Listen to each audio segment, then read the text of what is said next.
enter. This is how the room looks like. I'm gonna close the door. I have some bags here, forget about it. This is the clothing hanger. This is the almirah. I don't know what's in there. Oh, we have a lot of hangers and stuff. That's it.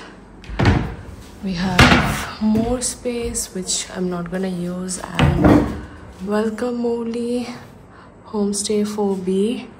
That's so cute. We have some cookies, I guess. Yeah, some cookies. It's a spoon. We have some shampoo. We have some shower gel. We have some cotton buds. We have a hair dryer. We have some towel. Yeah, I'm gonna play with this. It's the table, pillow, 2 pillows and a side pillow. And we have a TV. We have a beautiful cabinet. TV. We have a kitchen right here. Great. So good. We have a washing machine. We have a fridge, completely empty and clean. We've got some water. Let me check if we have some cutlery. Not here. I'm guessing here. Yeah, we have some cutlery. It's noodles. What else? We have good saucepan right there. Guess how much did it cost? I'm gonna enter in the washroom, but I don't know where the switch is of the light. Oh, here is the light, I guess. I'm not sure. Basin, whatever. Hand shower. We have a tap water. We have got jet spray. That's great. It's a very cool door, actually. See? That's how you do it. Keychain holder. We have a chimney. That's pretty much it.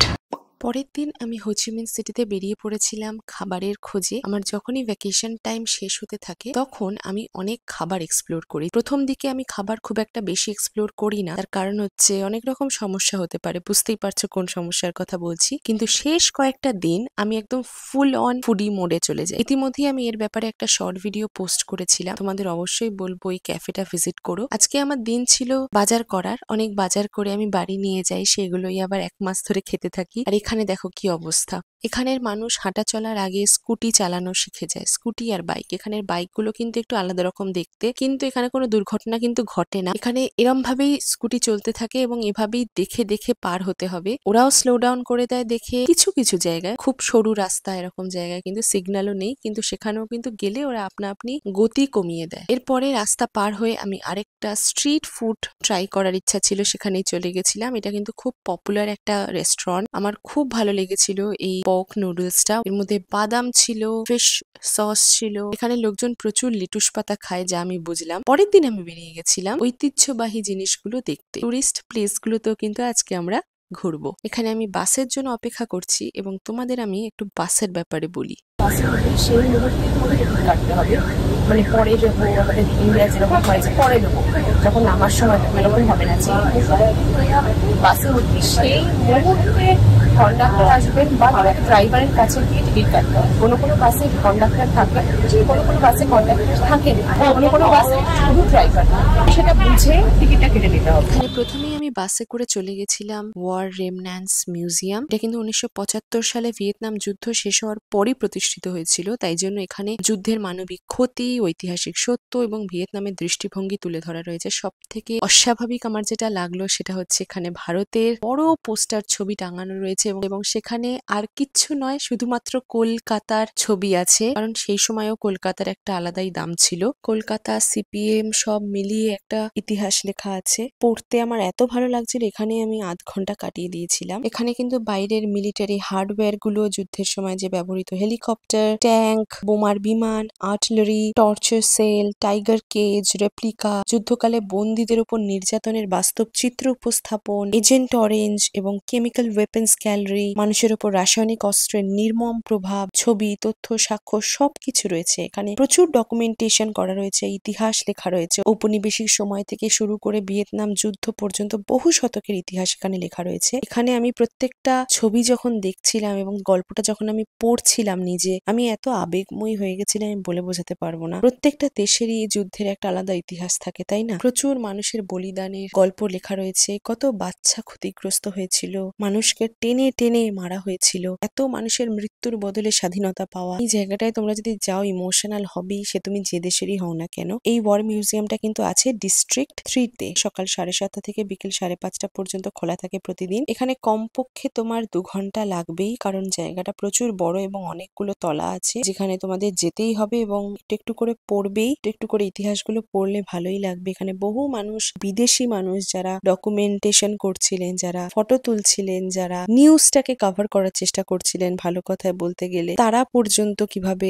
হারিয়ে গেছিল, তাদের কোনো হদিশ পাওয়া যায়নি। এগুলো সব তোমরা ওখানে পড়লে বুঝতে পারবে এবং কতটা ইমোশনাল জায়গা এই জায়গাটা। যুদ্ধের ভয়াবহতা সরাসরি এবং নির্মম ভাবে দেখানো হয় এখানে। একটু মানসিক ভাবে ভারী লাগতে পারে। ইনফ্যাক্ট আমি যখন এগুলো বলছি সেগুলো মনে পড়লেও আমার খুব খারাপ লাগছে। ভিয়েতনাম তাদের ইতিহাসের ব্যথা, ক্ষতি এবং রাজনৈতিক দৃষ্টিভঙ্গি তুলে ধরে। প্রথমে বলবো আগে বাইরের ট্যাঙ্কগুলো, প্লেনগুলো দেখে নিও এবং তারপরে ভেতরে যেও, কারণ ভেতরের গ্যালারিগুলো কিন্তু খুবই দুঃখজনক। গ্রুপ ট্যুরেও যেতে পারো। আমি কিন্তু গ্রুপ ট্যুরে যাইনি, কারণ আমি জানতাম ইতিহাসটা আমি পড়েই গেছিলাম। অ্যাজ ইউজুয়াল তোমরা জানো আমি কোথাও গেলে আগে ইতিহাসটা পড়ে নিই। এরপরে এখান থেকে বেরিয়ে আমি একটু খাওয়া দাওয়া করলাম 7-Eleven-এ।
এবং তারপরে চলে গেছিলাম হোচিমিনের সাইগন সেন্ট্রাল পোস্ট অফিসে। এই পোস্ট অফিস কিন্তু হোচিমিন সিটির অন্যতম আইকনিক ঐতিহাসিক স্থাপনা। এটা নির্মাণ শুরু হয়েছিল 1886 সালে। এই বিল্ডিংটার বাইরের রং উজ্জ্বল হলুদ, পুরোটাই ফ্রান্স এবং এশিয়ার স্থাপত্যের মিশেল বহন করছে। আর এটা কিন্তু এখন কার্যকর পোস্ট অফিস। এটা এখনের সময় খুবই ভাইরাল ইনস্টাগ্রামে। এখানে তোমরা এসে পোস্ট কার্ড, উপহার, বিভিন্ন রকম জিনিস কিনতে পারো। এখানে অনেকগুলো দোকান আছে। এই পোস্ট অফিসে এই মুহূর্তে 38টা কাউন্টার রয়েছে, যা ডাক এবং টেলিফোন সেবার জন্য ব্যবহৃত হয়। আমি এখান থেকে অনেকগুলো জিনিস কিনেছি এবং জিনিসগুলো কিন্তু খুবই অ্যাফোর্ডেবল। তুমি তোমার প্রিয়জনকে এখান থেকে সোজা ভিয়েতনাম থেকে চিঠি এবং গিফট পাঠাতে পারো। এত ভালোভাবে এটা মেনটেন করে যে দেখে মনেই হবে না যে এটা এত পুরনো। এশিয়ার বিভিন্ন কন্টিনেন্টের সময় এখানে লাইভ দেখানো হয় একটা জায়গায়। দুঃখজনকভাবে এখানে ভারতের নাম নেই। পোস্ট অফিসের অভ্যন্তরে বিভিন্ন দোকান, কাউন্টার রয়েছে, যেখানে পোস্ট কার্ড, টিকিট এবং অন্যান্য উপহার সামগ্রী কিনতে পাওয়া যায়। পছন্দ অনুযায়ী আইটেম কিনে সেখানে বসেই পোস্ট কার্ড লিখতে পারো কিংবা উপহার প্যাক করতে পারো। আমি শুধু পোস্ট কার্ডই পাঠিয়েছিলাম। পোস্ট অফিসের কর্মীরা তোমাকে প্যাকিং, শিপিং এবং কাস্টমস ফর্ম পূরণ করতে সাহায্য করবে। আন্তর্জাতিক পাঠানোর জন্য কিছু তথ্য লাগতে পারে। আমার ক্ষেত্রে শুধু পাসপোর্টের ছবি লেগেছিল। অনেক রকম পদ্ধতি আছে। স্ট্যান্ডার্ড এয়ার মেল আছে, সার্ফেস মেল আছে, ইএমএস এক্সপ্রেস সার্ভিস আছে, বিভিন্ন রাস্তা আছে, যার খরচ এবং ডেলিভারি সময় কিন্তু আলাদা। সব থেকে কম যেটা, সেটার কিন্তু দাম হচ্ছে 5000 দোং। এনারা বলেছেন যে 7 থেকে 14 দিনের মধ্যে স্ট্যান্ডার্ড এয়ার মেল পৌঁছে যায়, কিন্তু আমি পার্সোনালি বলবো, আমি অনেকের এক্সপিরিয়েন্স শুনেছি 2 থেকে 3 মাসও কিন্তু লেগে যায়। কারণ এখানে প্রত্যেক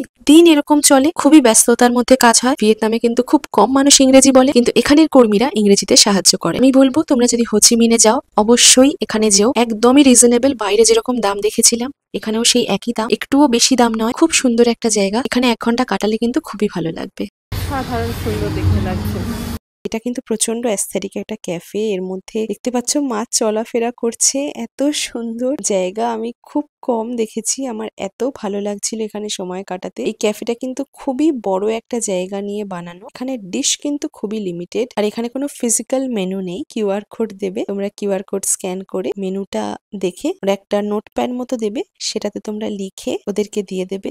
আর ওরা কিন্তু খুব তাড়াতাড়ি খাবার দিয়ে যাবে। এখানে কিন্তু একটা ফ্রি আইস টিও দেয়, বেশ বড় একটা জারে। বেশ মজাদার জায়গা। এস্থেটিক্যালি ভেরি প্লিজিং, ইনস্টাগ্রামেবল, আর ভাইবটা কিন্তু অসাধারণ। এরপরে আমি রাত্রে চলে গেছিলাম বুইভিয়েন স্ট্রিট, যাকে অনেকেই ব্যাকপ্যাকার ডিস্ট্রিক্ট বা সাইগনের নাইট লাইফ ক্যাপিটাল বলে। আর দেখলেই বুঝতে পারবে কেন এটাকে নাইট লাইফ ক্যাপিটাল বলে, কারণ হোচিমিন সিটির সব থেকে ব্যস্ত, রঙিন আর এনার্জেটিক রাস্তা হচ্ছে এটাই। এটা একদম সেই খাওসান রোড ব্যাংককের মতো, প্রচুর আলো, গান, মানুষ আর চাঞ্চল্য। তোমরা যদি আমার ব্যাংককের ভিডিওগুলো না দেখে থাকো তাহলে বুঝবে না, কিন্তু আমি লিঙ্কটা দিয়ে দেবো ডিসক্রিপশনে, তোমরা গিয়ে দেখতে পারো আমার ব্যাংককের ভিডিওতে। একদম একই রোড, খাওসান রোডটাও যেরকম, বুইভিয়েন স্ট্রিটটাও কিন্তু সেরকমই। এটা ডিস্ট্রিক্ট 1-এ। এটা আমার এয়ারবিএনবির একদম কাছে ছিল, মানে 3-4 মিনিটের হাঁটা রাস্তা ছিল। এখানে আমি বহু ইন্ডিয়ান দেখতে পেয়েছি, ম্যারিড লোক, আনম্যারিড লোক। যাই হোক, সে ব্যাপারে না যাওয়াই ভালো। এটাই কিন্তু নাইট লাইফ আর পার্টি স্ট্রিট। ডান্সার আছেন যারা টেবিলের উপর উঠে